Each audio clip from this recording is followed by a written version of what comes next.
We have Ryan responding to you. This is not a civil conversation. I was so. Well, you've used the word bastard exactly 7 times, and you're complaining about a civil conversation. He is talking about. You use the word bastard 7 times, and you're calling for a civil conversation. I am calling the Islamic regime bastard. Yeah, but then that's not civil. That's not civil. They're not calling Raza Pahlavi the same thing. When you call Hitler Nazi, No, these are questions of perspectives. You have fractures, you have discussions, you have debates. I disagree with you. But you know, when you get into that kind of language, and especially when you start borrowing Trump's language, the problem is, Salman and Ryan, you need to understand, at least perceptively, at least 1 minute, Salman, you're saying I'm not supporting Trump, but you know, no, 1 minute, Salman, let me count. Let me now. Salman, you're saying I'm not a Trump supporter, I'm not a Trump loyalist, but you're using the exact farm fresh vocabulary of Donald Trump. Because they are. Yeah, but because you have no vocabulary of your own, your semantics, your phonetics, your words, your vocabulary are all borrowed from Donald Trump. No. Are you saying? I'm not trying to say. I'm saying tonight, Donald Trump says he's going to. You are kissing the asses of mullahs. Arnab Goswami is kissing the asses of mullahs. Again, you're taking Trump's. That's Trump's language, Ryan. You have no language of your own. Okay, you can call it Trump. You can only use Trump's language. How influenced you are with Trump? You're a mini Trump, Ryan. You want to be like Trump when you grow up. Look, let me finish. You ask people something, but you do not let them finish. You only let the regime agents to finish. That's Professor why I call please. You a regime agent. That's words matter enormously. Wake up. Your media is saying the exact same things that the media of the Islamist regime is saying. You're saying that Trump is defeated. Where is Ali Khamenei? He's dead. Why they are not burying Ali Khamenei for more than 36 days? Why not they are burying him? Why are they not burying him? Victory that, okay. Why they are not burying if they are victorious? Okay, I've also wondered why. Maybe they want to make a big deal of it. You now deaf mute. Because they are not victorious. You are absolutely a Trump copycat. Just look at you. The commander-in-chief of the regime is dead. And he's not buried yet after 1 month. After more than 1 month. Ryan, when you get your balance back, when you get your sanity back, please understand the broader principle. The fact is, for regime change to happen, there has to be a fracture from within. If the streets do not rise. How do you know there is not? How do you know there is not? Because there's no regime change. How do you know? Because there's no regime change. So there was no regime change before Assad was gone. There was no regime change before Soviet Union was gone. Okay, so you're saying okay, right? Listen. Okay, now, yeah. What Professor Bagchi, what Ryan is presumably trying to say, because it's very difficult to understand him as of this minute. But what he's trying to say is that the regime change will happen suddenly. He's kissing the mullah's ass. That's what the bombs may have not affected the regime today, but it will fracture eventually. He seems to suggest that there is some tensile stress within the regime which will show up suddenly, maybe after a night of bombing, or maybe after the execution of a nuclear threat. That's when the regime change will happen. He's still hoping for regime change. Will it happen, Professor Bagchi? I think, first of all, it is very pity that Iranians are fighting among each other with a very language sad. Indeed, which is not acceptable. It's not nice. As an academic, the cause of that is the regime. The regime divided. The regime divided everyone. It's okay. That's because of the regime. Whatever it is, Rian, it is not fine. But anyway, I do not expect any regime change in the foreseeable future because the Iranian resistance so far is so strong. We may not underestimate this. And this is maybe the biggest strategic mistake of American administration. But America can use, once again, nuclear weapons and destroy and then find probably some new people with whom America can negotiate. I have been in Iran since 1994, at least 7 times. So last year I was there.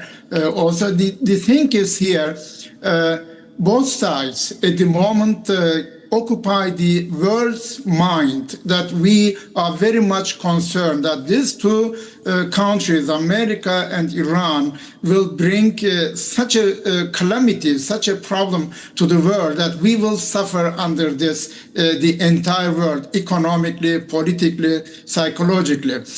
Of course, diplomacy is still needed. Although the Iranians rejected any type of diplomacy for now, but if America decides to attack with nuclear weapons, they can. They have done it in Hiroshima. They have done it That's in my concern. Nagasaki. We have this experience, and Iran is definitely a big civilization. I have great respect for this civilization, and Iran is our neighbor, and we wouldn't like to see that Iran is destroyed in every sense with nuclear weapons or even the infrastructure. It will be a big problem if America further continues to attack. And there are two ways of looking at this, Professor, and I want to go back to Matthew. Matthew, I know that you are an absolute Trump supporter. There's no problem with that. But my question to you is tonight that if I were to take Trump at face value, and many people will say, don't take him at face value, right? It's like saying, take Ryan seriously. I will not take Ryan seriously. I just know he's provoked and I've got under his skin. Similarly, I will not take Trump at face value, but yet, he has said, I'll take the words, Matthew, and please psychoanalyze this for me, you know Trump better. I've never spoken to him. I'm told you speak to him every second day and you have his direct number. He says, not quite. A whole civilization will die tonight. See, look, a whole civilization will die tonight, never to be brought back again. Then usual Trump type threat, I don't want it to happen, but it probably will. And then he says, now that we have total regime change, where less radicalized minds prevail, maybe something wonderful will happen, who knows? We will find out tonight. One of the most important moments in the long and complex history of the world. 47 years of extortion, corruption, and death will end. Now, there is another way of looking at this, Matthew, that he may not, and Professor Bakshi, he may not do what you expect him to do. Option one, he's bombed the living daylights out of Iran. He will attack, he will kill people, he will carry out a tactical nuclear threat, etc.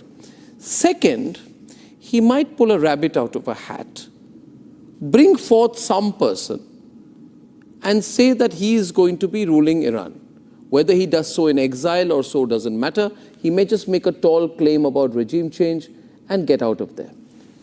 Right? Is it possible that he will do something surprising? Because he also says different, smarter and less radicalized minds prevail. Maybe something revolutionary, wonderful could happen. What could that be, Matthew, if not armed attacks?